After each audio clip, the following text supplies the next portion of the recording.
Arian Abney. A native of Philadelphia, Arian received his undergraduate degree in communications with a minor in theater arts from the University of Pittsburgh, so our own Pitt alum. He then went on to earn his master's of social work, also from Pitt. His ultimate goal as a social leader is to raise the bar of acquired knowledge while at the same time closing the gap of ignorance. Currently, Arian lives his professional life at the intersection of philanthropy and politics. That's pretty cool. It sounds like that, what commercial is that? The intersection of happiness and health? What is that? Walgreens. That's pretty cool, Arian. I knew that sounded familiar. He is the program officer at the Poise Foundation, which assists Pittsburgh's African American community in achieving self-sustaining practices. He is responsible for donor engagement and identifying strategic grant-making opportunities that are aligned with the foundation's priority areas. Arian is politically engaged within the city of Pittsburgh and has served as committeeman for the 21st Ward, 4th District. He currently sits on the boards of Community Health Services, Hill District Federal Credit Union, Human Services Center Corporation, and the advisory board for the African American Achievement Trust Collective Focus. Pretty busy man. Additionally, he serves on the City of Pittsburgh's My Brother's Keeper Task Force, an initiative that creates action plans around the opportunity gaps that affect young men of color. Arian was named the 2016 NAACP Pittsburgh's Young Person of the Year, the New Pittsburgh Courier's 2016 Fab 40 awardee, one of Pittsburgh Magazine and Pump's 2015 40 Under 40, and the University of Pittsburgh School of Social Work 2015 Rising Star Alumni Awardee, just to name a few. Arian is a member of Phi Beta Sigma Fraternity Incorporated and Prince Hall Free and Accepted Masons. Please join me in welcoming Arian Abney to the stage.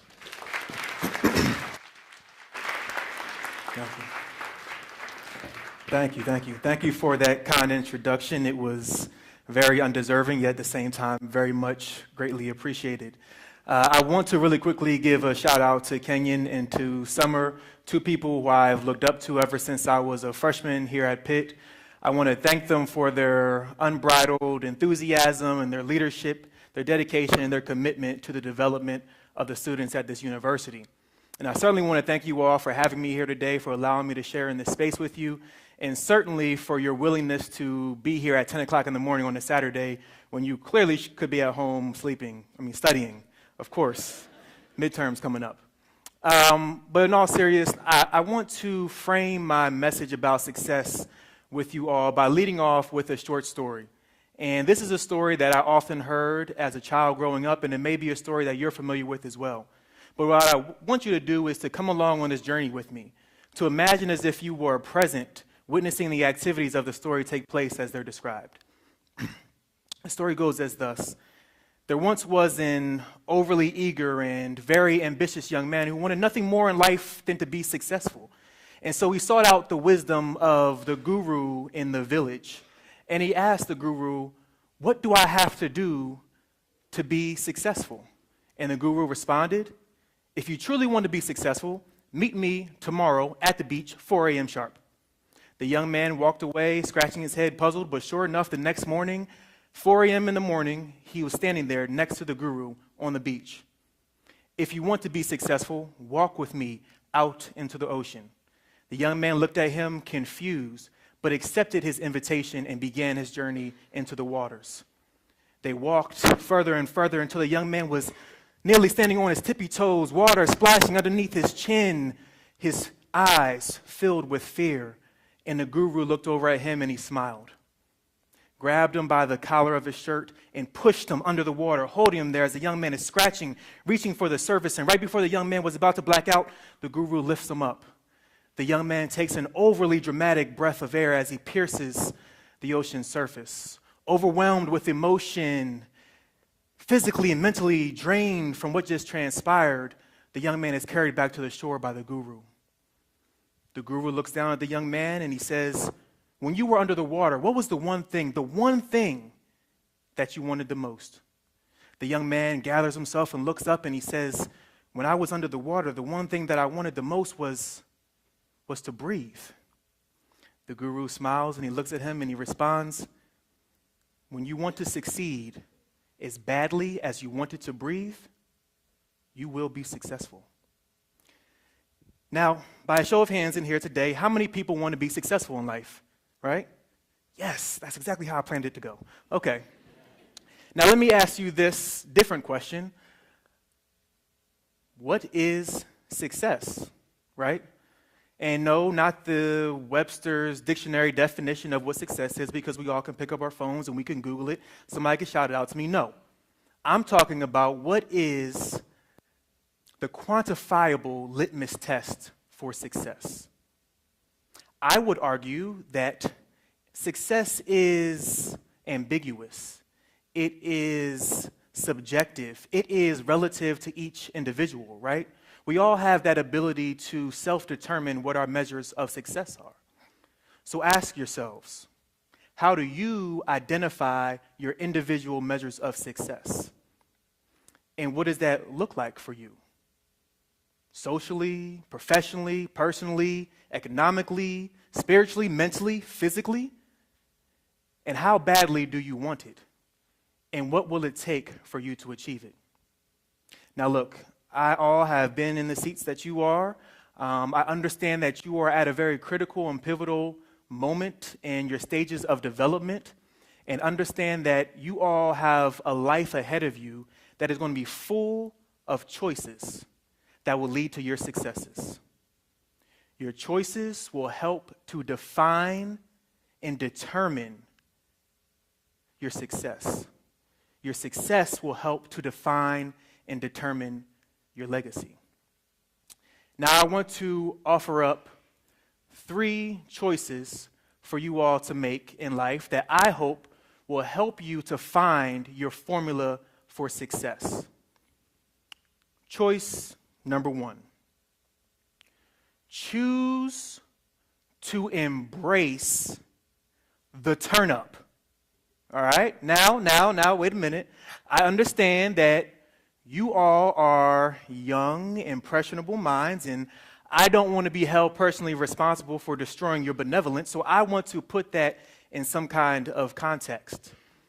When I talk about the turn up, I'm not talking about the type of turn up that some of you may have been doing last night at Peter's Pub. No. The type of turn up that I'm talking about is turning up your potential. Now get this, I was reading in an article not too long ago that water is hot at 211 degrees. But at 212 degrees, water produces steam. And it is that steam that is strong enough to power a locomotive train down the tracks. Now imagine if you can manipulate water by just raising it just 1 degree and it can move a train down the tracks. Imagine what happens when you can raise the degree of your potential by just 1, the amount of success that you can achieve. Choice number 2. Choose to stand up for what you believe in, even if that means you have to stand alone. Now, I would be lying to you. I'd be remiss if I stood up here and told you that the road to success was easy, because it's not. The road to success is prone to collisions, is prone to bumps, is prone to obstruction, is prone to people discouraging you, is prone to haters. Now, that's a part of the process. When people see you becoming successful, they will not like it because they want your success. And they are not you, and you are not them. And that is the disconnect. But never, ever allow anyone to feel as if it's their position or their power to impose their ideology of success onto your life. Never follow anyone else's success. Follow your own success as if it was your religion. Choice number 3. Choose to think